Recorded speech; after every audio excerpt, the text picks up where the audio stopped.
Hello everybody and welcome back to another new video. It's me, Will, and I'm back this time with my final review of the new Green Day record, Saviors, that just came out a couple of weeks ago. So I had plenty of time to listen to the whole thing several times already. So I think I'm finally ready to give you my final thoughts on Saviors. And by the way, my last video on my channel goes all about the packaging of the record on vinyl as well as on CD box. So in case you're interested in that, check out my last video in my channel. This one's going to be exclusively about the music in Saviors. Music and the lyrical content and things like that. So yeah, let's go ahead and get started with the review. So first of all, I spent quite a bit of time really trying to understand what was the overarching theme on Saviors. You know, is it more of a personal kind of record from Billie Joe, or is it more of a kind of like a record giving more of a political commentary, like American Idiot or something like that? Or is it maybe like a concept album like 21st Century Breakdown or whatever? You know, I was trying to understand what this record was trying to say.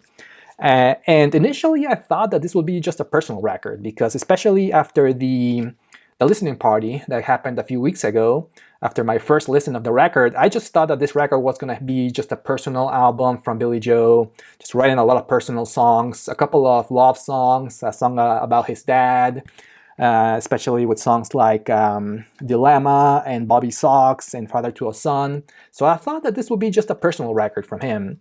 However, after a few more listens, I do think that there is a little bit of a political, or I should say more of a socio-political commentary throughout this record, because there are several songs, especially in side B of this album, that talk about today's world, and they really give more of a pessimistic view on today's society. So I do think that they're giving a little bit of a socio-political commentary throughout the record, and with a few more personal and fun songs scattered throughout the album as well. But yeah, we'll talk about it in detail in this review. But I just wanted to give that initial thought about the overall theme of the record. And that's all from my perspective. It could be completely different to anybody else that listens to the record.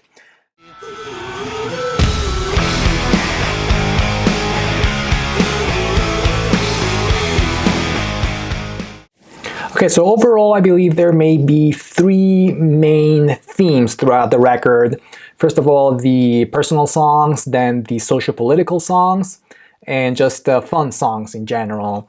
So let's talk about first the very personal songs written by Billie Joe in this record. And I counted a total of 5 personal songs in the album.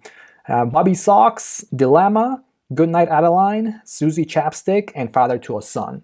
All of those 5 seem to be very personal songs about Billie Joe and his relationships with his family, with his loved ones, with his friends, whatever. Especially the song Father to a Son, track number 13 in the record. Initially, I thought this would be a song about his dad, kind of like Wake Me Up When September Ends Part 2, which I do think it is partly about his dad that died when he was a teenager. But I think it's overall a song about fatherhood, because it does mention a little bit about the perspective from a father talking to his own son. Overall, musically, I think it is a very sweet and mostly acoustic ballad. But I don't think it is the strongest song in the record. It is still a very sweet song, very similar or reminiscent to Good Riddance, Time of Your Life. But the songs that really caught my attention from the personal side of the record were the songs Bobby Sox, Dilemma, and Goodnight Adeline. Let's talk about first about Bobby Sox, track number 3 in the record. I do think there's a reason why they included Bobby Sox as one of the first tracks in the record, because it's one of the greatest songs in the album. It is slowly becoming, I think, one of my favorite tracks of the whole record, and maybe one of my favorite songs from Green Day. This, in my opinion, is Billie Joe doing what he does best, writing very sweet and catchy love songs. This is something that he has been doing for decades now, and he does it still now in 2024 to the perfection. Musically, it follows kind of like the loud, quiet, loud kind of technique that Green Day loves to do in their songs, and it has a beautiful and awesome bass line at the very beginning of the track, and the vocal delivery from Billy Joe in that track is amazing. This guy can still sing like he is in his 20s or in his teen years. It's incredible how good Billy Joe sings throughout the whole record, but particularly in the song Bobby Sox. So much emotion in his vocals, especially when he just starts screaming, Do you want to be my girlfriend? Do you want to be my boyfriend?" It almost like his voice breaks when he's starting to sing that track. Absolutely love that song. A little bit more about that song, Bobby Sox. I've been reading a little bit of the comments on YouTube as well as in some fan sites. And a lot of fans are saying that this song may be about gay relationships or the LGBTQ community. And I do agree that it may be about that, because obviously the song is saying, do you want to be my girlfriend? Do you want to be my boyfriend? And Billy Joe has been very open about his sexuality for many years now, so it could be about that. I do think that this song is about love in general, love in any shapes or sizes or in any kind of sexual orientation or anything. It's just a very sweet and honest song about love. Great track. Again, Bobby Sox. And the other one was Dilemma, track number 5 in the record. Another very personal track, maybe the most personal song from Billy Joe, because he is openly talking about his relapse from drugs and alcohol that really got him in lots of trouble in the last few years. And he talks about essentially being in drugs and then going sober and then going back to drugs and alcohol in the last few years. Now I think he's now again sober. But he talks about that in that track, and the music video, by the way, of that song Dilemma is really funny, so it's definitely worth checking out. It's a great song, but my only criticism, or I guess my only observation about that song, is that it does follow a little bit of the same song structure as the song that I talked about before, Bobby Sox. It kind of follows the same loud, quiet, loud type of thing that they do in Bobby Sox, there's nothing wrong about that, but I only wish that they would have included that track, Dilemma, a little bit later in the record, just to separate it a little bit more from Bobby Sox, because they're just too similar to each other structure-wise. But anyway, it's a great track, Dilemma. That was track number 5. And the last song that I wanted to talk about in the personal side of the record was a song called Goodnight Adeline. And I'm not sure exactly what this song is about, but it seems to be a song about just saying goodbye to somebody. Again, I don't know what's it about, but it's just an extremely catchy track. The melodies in this song are incredible. I absolutely love this one. Again, it's the closing song from side A, Goodnight Adeline, a great, catchy, very Green Day type of song.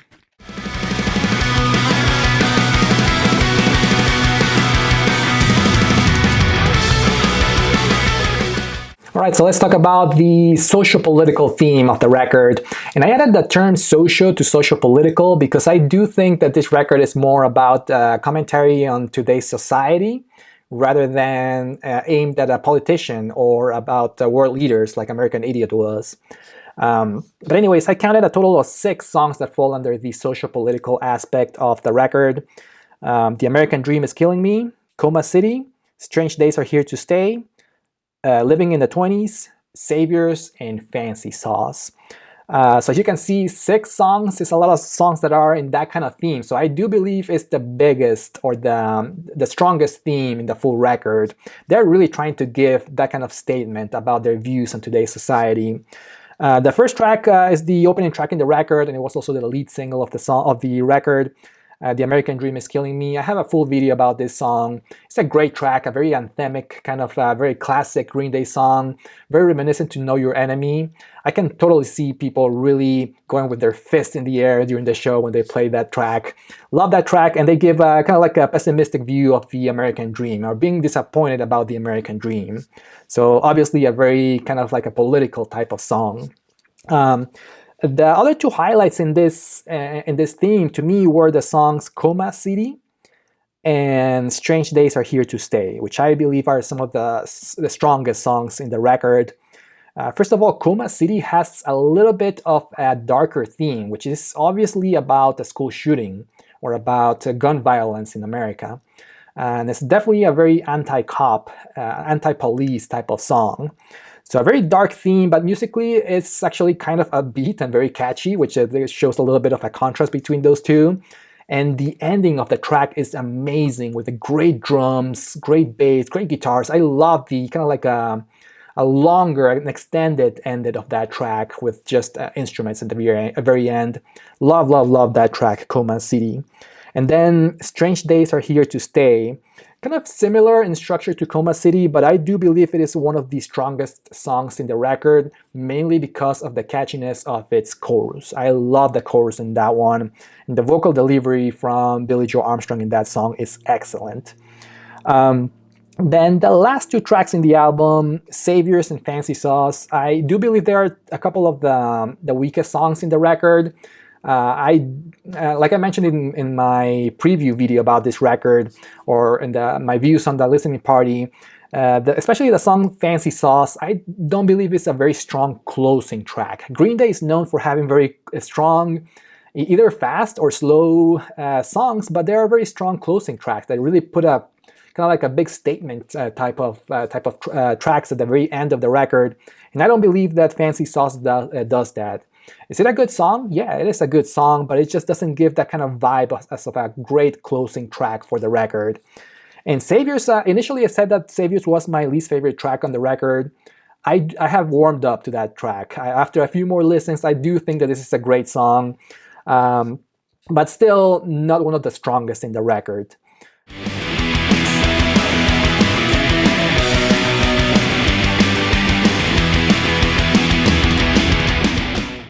All right, so although I do think that Saviors as a whole does have a very deep and meaningful, or deep meaning and clear commentary about today's world, like I mentioned before, I do think that there are a few songs here that were included just for fun, just a few fun songs that are very catchy, very upbeat, that give a little bit of a different vibe throughout the record. And I included 4 of those kind of tracks. First of all, Look Ma No Brains, which was the second single of the record. One-Eyed Bastard, which was also I think the 4th single of the album. 1981 and Corvette Summer. So first, I wanted to talk about 1981 because this song is by far my favorite song in the record. It may be one of the best songs that Green Day has done in the last couple of decades. An absolute banger of a track. It could have easily been recorded during the Dookie sessions. It is that good. Very catchy, very upbeat, very pop punky. This is Green Day doing what they do best as a band. Catchy, very melodic type of pop punk songs. I'm not sure exactly what this song is about. I think it's about somebody just rocking out back in the day. But I love that track. And listening to this song really got me thinking why they didn't include this song as the lead single of the record, because it is that good. But I could totally see the guys from Green Day saying, hey, we have done songs like this before. This is a little bit too similar to what we did with Dookie, with our past records. We want the singles to be something that sound more like this record sounds. So I do think that that's the reason why they went with the other tracks for singles of the record. The American Dream is Killing Me, Dilemma, Bobby Sox, Look Ma No Brains, because those kind of tracks are a little bit different than, or maybe they give a more of a closer vibe to the whole record than 1981. The other song that I wanted to mention was One-Eyed Bastard is just a killer track. This song really reminds me that if you know Billy Joe Armstrong, you should never be in the wrong side of him. You should never offend him or anything, because he will write a song like this about you. You should never become an enemy of Billy Joe Armstrong. He's really good at doing that. He has done that in the past with songs like Platypus from Nimrod, as well as 86 from Insomniac. He will write angry songs about you. And I don't know if this song is particularly about somebody in his life. I hope not. But it's just a song about a nasty person in the world. It could be about Trump. But anyways, the other tracks were Look Man No Brains. I talked about that song in one of my past videos. Catchy, very Ramones type, Ramones kind of song. And Corvette Summer is a very kind of like a classic rock, very 70s inspired type of song. Great track as well. All right, so something that I've mentioned before in my videos was that I think it was during when I made the video about the after the listening party, was that this is the best Green Day record since American Idiot from 2004, and a lot of people are saying that online, and I still believe that's the case. I do think that this record is that good, probably the best record since American Idiot. However, it is kind of hard to compare those two records, the Saviors with American Idiot, because they are just so different in musically as well as theme-wise. American Idiot, first of all, was a concept album. It was a rock opera. This one is not that. It's actually just a regular album with a lot of personal songs, some political commentary. But overall, it doesn't really tell a story. And the music from Saviors is quite a bit different than American Idiot. It's not as grandiose as American Idiot was. You know, American Idiot, if you remember, it's a rock opera in 3 acts, and the songs are very long, and they have all these different kind of structures. And there's a songs within songs and things like that, and the songs connect to each other and they flow very well. This one doesn't have that, so this is more a straight up fun record from the band. So it's really hard to compare those two tracks. In my opinion, yeah, it could be the best album since American Idiot. I do still like American Idiot a little bit better, because it's a record that has been around for so much longer than Saviors. But also it had more of an impact throughout the world, right? It's a record that was absolutely revolutionary when it came out. So maybe we'll have something similar with Saviors, but I think the impact won't be as big as when American Idiot came out. But either way, it's a really strong record from Green Day. I am very happy with this record. I absolutely loved all the songs in this one, even the songs that weren't the strongest, like I mentioned before. Fancy Sauce, I thought it was kind of like a weak closing track, but overall, I thought that the record was very strong. I gotta highlight the vocal performance from Billy Joe Armstrong in this record. This guy can still sing. It's incredible. I think he's actually better singing now than he was back when in his 20s or 30s. Absolutely a masterclass in melodic singing from Billy Joe Armstrong. One more thing that I wanted to mention was that Green Day really seems to need a producer like Rob Cavallo in their records. He seems to be like the secret ingredient for the band. The last few records that they didn't have Rob producing, they seem to be a little bit messy in production wise and mix wise. I think Rob Cavallo does a masterful job in this record, especially mixed by Chris Lord-Alge. He's a great mixer as well. So a very well produced record. I highly recommend to get it on vinyl because the pressing is absolutely amazing. It is kind of like on the quiet side, so you really have to crank it up, but you hear almost no surface noise when you listen to it on vinyl. It sounds fantastic on vinyl. But yeah, those are my main thoughts about the record.